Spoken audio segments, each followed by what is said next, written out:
অনেকদিন আগেকার কথা। মোহনপুর নামের এক গ্রামে এক জমিদার বাস করত। নাম ছিল ভুবন সিং।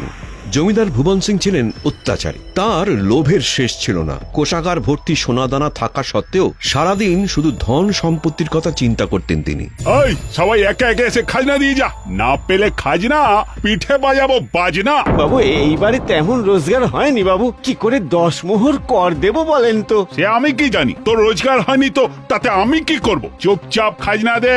খাজনা দেওয়ার মতো মোহর নেই জমিদার বাবু। তাহলে খা লাঠির বাড়ি। কালু একে ধোলাই ঘরে নিয়ে যা, তারপর দমদমা দম দে। বাবু বাবু আমার ছেড়ে দিন বাবু, আমার ছেড়ে দিন। ও বাবু বাবু আমার ছেড়ে দিন বাবু, বাবু বাবু।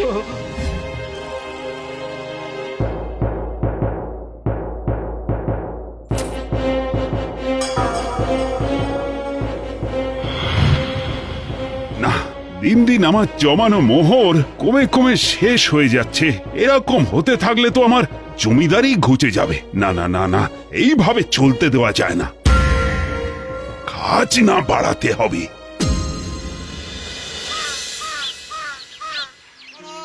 শোনো শোনো, জমিদার মশাইয়ের আদেশ অনুসারে আগামী মাস থেকে প্রতি সপ্তাহে 10 মোহর করে খাজনা দিতে হবে। যে এই আদেশ অমান্য করবে, জমিদার মশাই তার জমি জমা ঘর বাড়ি সব বাজেয়াপ্ত করবেন। শোনো শোনো শোনো।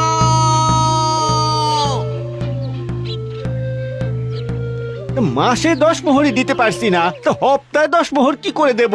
যা বলেছ রামু ভাইয়া, আমরা তো না খেতে পেয়ে মারা যাবো দেখছি। কথায় বলে পেটে খেলে তবে পিঠে সয়। আজ তো তবু পিঠে লাঠির বাড়ি খেয়ে নিলাম, কিন্তু এবার কি হবে? এবার কি হবে? কি আর হবে ভাড়া, আমরা তো জমিদারের মুখের ওপর কথা বলতে পারবো না। যাই হোক চুপচাপ সহ্য করে নিতে হবে। চলো চলো সবাই চলো।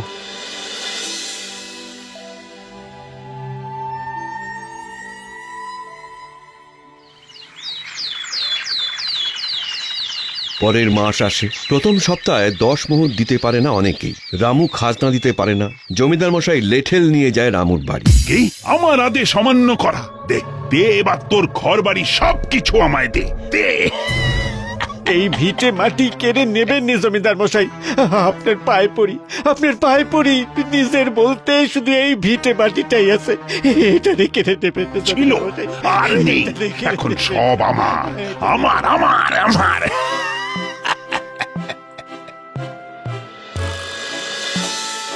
হায় হায় হায়, কি হলো গো, কি হলো? আবার সব চলে গেল, সব চলে গেল। শুধু কি তোমার গেছে ভাই, আমাদেরও তো গেছে। ওই বেটা জমিদারের এত লোভ, যত দাও ততই চাই। ওর কোনোদিন ভালো হবে না, কোনোদিন না। এই যে কি ব্যাপার, তোমরা এতজন মিলে এখানে জটলা করছো কেন? ভূত ভূত। ভয় পেও না, ভয় পেও না, আমি খারাপ ভূত না। বলো তোমাদের কি হয়েছে?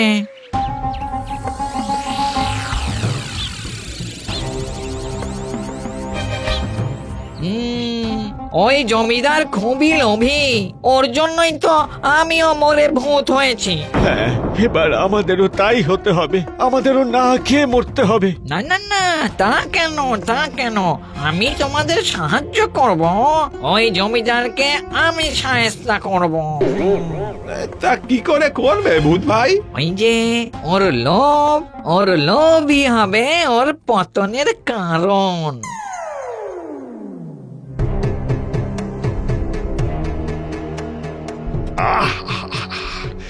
আজ বেশ অনেকটা জমি পেয়েছি।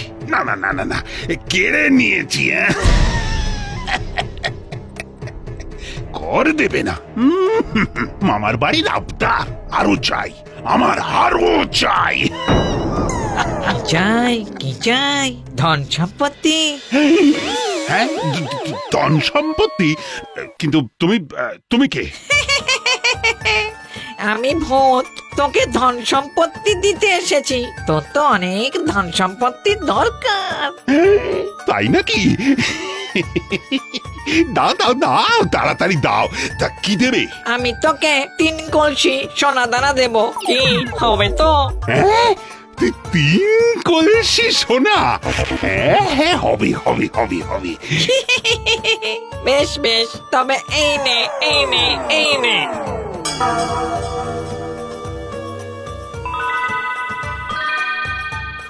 এই তো ভূত ভাই এসে গেছে, ভূত ভাই এসে গেছে।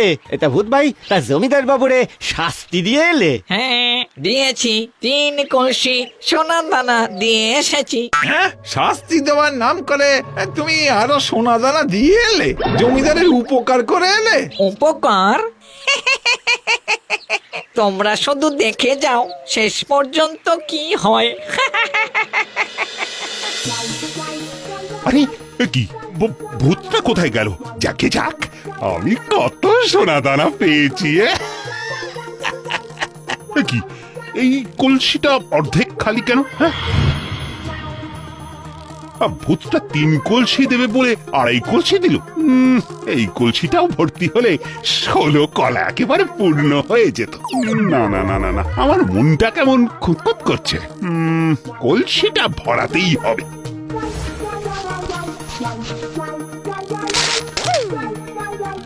না, এতে হবে না, কোষাগার থেকে মোহর নিয়ে আসি।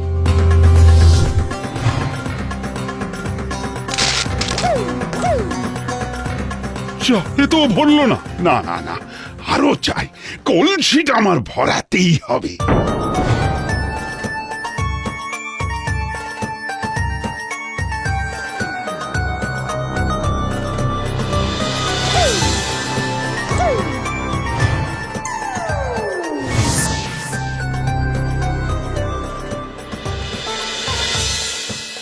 না, এখনো ভরলো না। আমার জমানো সবকিছু দিয়ে দিলাম, কিন্তু তাও ভরলো না। না না না না, ঘরে যা যা আছে সব ভরে দেব, সব এই কলসিতে রেখে দেব।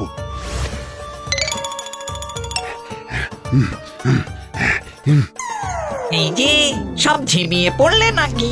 সময় হয়ে এসেছে কিসের সময় ভূত ভাই? জমিদারের কাছ থেকে সবকিছু ফিরিয়ে নেওয়ার সময়। যাও যাও যাও, সবাই মিলে জমিদারকে ঘিরে ধরো।